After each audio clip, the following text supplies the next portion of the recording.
ఈరోజు సులభంగా జొన్న రొట్టెలు ఎలా చేయాలో తెలుసుకుందాం. ఫస్ట్ స్టవ్ ఆన్ చేసి స్టవ్ పైన గిన్నె పెట్టి గిన్నెలో గ్లాస్ నీళ్ళు పోసుకొని దాంట్లోనే కొంచెం ఉప్పు వేసి చాలా మరగబెట్టుకోవాలి. నీళ్ళు ఎక్కువ మరుగుతేనే జొన్న రొట్టెలు అనేది మంచిగా వస్తాయి అన్నమాట. ఎక్కువ నీళ్ళు మరిగిన తర్వాతకి స్టవ్ ఆఫ్ చేసుకొని దించుకొని ఒక ప్లేట్లోకి 2 కప్పుల జొన్న పిండి తీసుకొని దాంట్లో ఈ వేడి నీళ్ళు పోస్తూ కలుపుకోవాలి. కలుపుకొని అప్పుడే చేయబెట్టి కలుపుకుంటే చేయి కాలిపోతుంది కాబట్టి గరిటెతోనే కలుపుకోవాలి. అట్లా కలుపుతూ మొత్తం మంచిగా ఇట్లా పొడి పొడిగా కాకుండా మంచిగా పిండి లేకుండా మొత్తం జిగుటుగా కాకుండా నార్మల్గా కలుపుకోవాలి. కలుపుకున్న పిండిని అంతా ఒక దగ్గరికి అనుకోవాలి.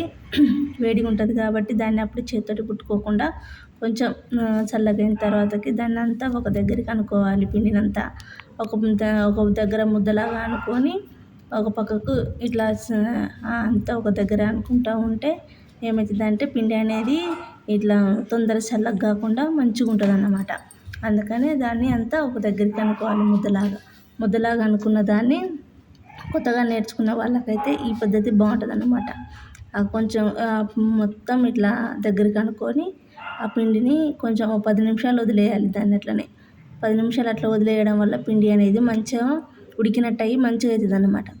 ఆ ప్లేట్లో కలుపుకోనికి రాదు కాబట్టి ఏం చేయాలి, ఆ పిండిని మొత్తం నేను ఇట్లా స్టవ్ బండ మీద దానిపైన మార్బుల్ పైన వేసి మంచిగా కలుపుతున్నా. పిండి ఎంత మంచిగా కలిపితే జొన్న రొట్టె అనేది అంత మంచిగా వస్తుంది అన్నమాట. పిండిని అలా దగ్గరికి అనుకుంటూ మొత్తం కలుపుకోవాలి. మంచిగా కలుపుతూ దాన్ని మంచిగా ఇట్లా ఒత్తి కలుపుతూ ఉండాలి. కొంచెం చల్లటి నీళ్ళు తీసుకోవాలి. మరి ఫ్రిడ్జ్ వాటర్ కాదు, మరీ వేడి నీళ్ళు కాదు, నార్మల్ వాటర్ తీసుకొని కొంచెం చల్లుకుంటూ మెత్తగా కలుపుకోవాలి. దాన్ని ఎంత మంచిగా కలుపుకుంటే పిండి రొట్టె అనేది అంత బాగా వస్తుంది అన్నమాట. అందుకని పిండి కలుపుకు దాన్నే ఉంటుంది జొన్న రొట్టె అనేది ఎంత బాగా వస్తుంది అనేది. ఇది మంచిగా కలిసిన తర్వాతకి ఇట్లా మొత్తం కలుపుకొని ఒక ముద్దలాగా చేసుకొని ఒక పక్కకు ఇట్లా తడుముతూ మంచిగా చేసుకోవాలి. చేసుకున్న పిండిని మొత్తం ఒక దగ్గర అనుకొని మంచిగా ముద్దలాగా అయిన తర్వాత దాన్ని ఒక పక్కన పెట్టుకోవాలి. ఇలా పక్కన పెట్టుకున్న పిండి నుండి ఒక చిన్న ముద్ద తీసుకొని దాన్ని ఇట్లా కలుపుకుంటూనే ఒక పక్కన స్టవ్ ఆన్ చేసి స్టవ్ మీద పెంకు పెట్టుకొని వేడి చేసుకుంటూ ఉండాలి. ఇట్లా చిన్న ముద్ద తీసుకున్నాం కదా, దాన్ని కలుపుతూ మంచిగా మెత్తగా కలుపుకోవాలి. ఎంత మెత్తగా పిండి కలుపుకుంటే అంత మంచిగా జొన్న రొట్టె వస్తుంది అన్నమాట. అందుకని కలుపుడు కానే ఉంటుంది అన్నమాట. పిండిని స్మూత్గా కలుపుకుంటూ ఉండాలి, జిగుటుగా లేకుండా. అట్లా స్మూత్గా చేసుకున్న తర్వాత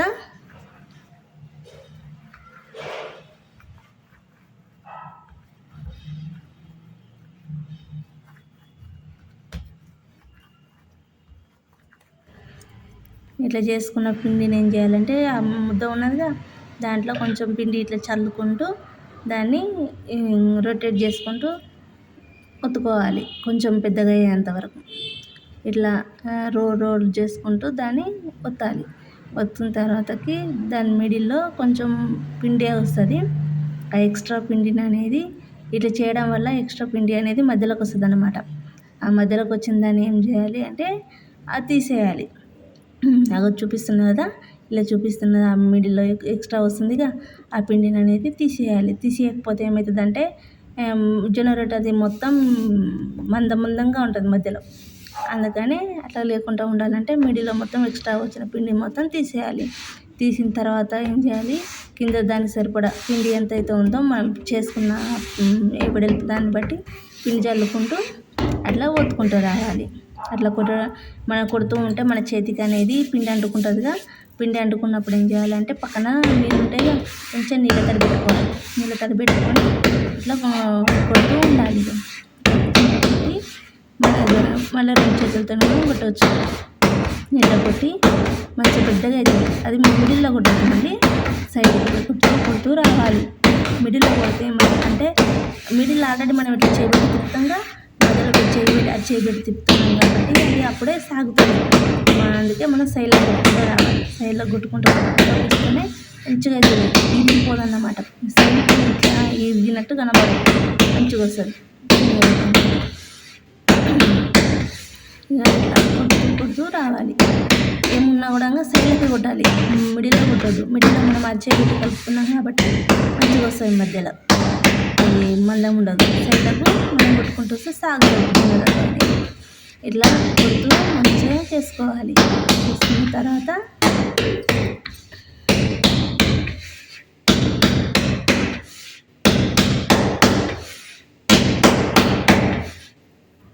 ఎన్నైనా ఇట్లా పగిలినట్టు కనబడితే ఏం చేయాలంటే కొంచెం పొడిపిండిని తీసుకొని దాన్ని లోపలికి ఒత్తుకోవాలి. ఎందుకంటే పగలదు, మంచిగా వస్తుంది. సాఫ్ట్గా మంచిగా అవుతుంది రొట్టె. దాని తర్వాత దాన్ని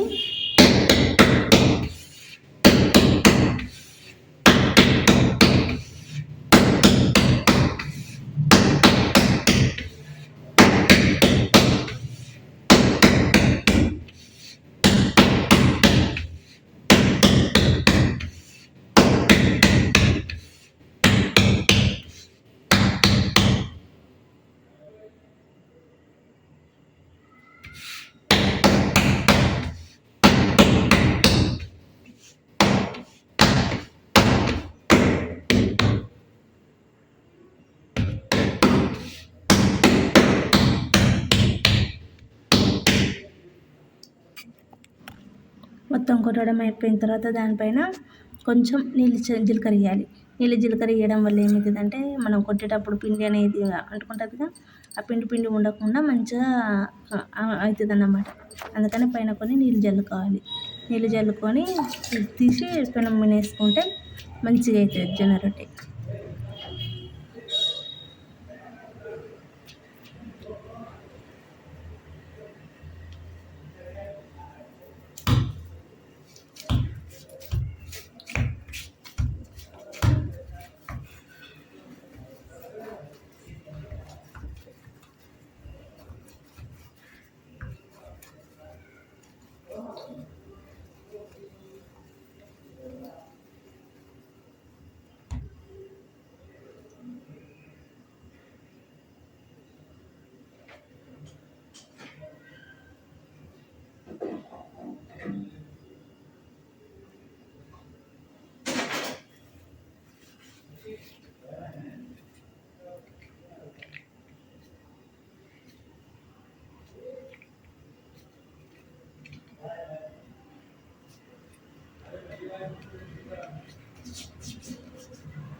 పెంకు అనేది వేడి ఉన్నప్పుడు మాత్రమే జొన్న రొట్టె అనేది మంచిగా కాలుతుంది అన్నమాట. ఇట్లా కొంచెం నీళ్ళు జల్లి వదిలేసినాక జొన్న రొట్టె దాన్ని తీసి మెల్లగా సలాగ దాని కింద పెట్టి తీసి ఇట్లా పెంకు మీద వేసుకోవాలి. పెంకు మీద వేసుకొని నీళ్ళు జీలకర్ర వేయాలి. నీళ్ళు జీలకర్ర ఇచ్చి ఇక మంచిగా కాల్చుకోవాలి. కొంచెం కాలిన తర్వాతకి దాన్ని మళ్ళీ రివర్స్ చేసుకోవాలి. రివర్స్ చేసి మంచిగా కాల్చుకోవాలి. రెండు వైపులా మంచిగా కాలాలి. కాల్చుతుంటే చూడండి అది ఎట్లా ఉబ్బుతుందో అట్లా వస్తుంది చూడండి ఫ్రెండ్. మనం పిండి కలుపుకోవడం దగ్గరనే ఉంటుంది అన్నమాట. ఏదైనా పిండి మంచిగా కలిస్తే ఇట్లా మంచిగా పొంగుతూ వస్తుంది జొన్న రొట్టె అనేది.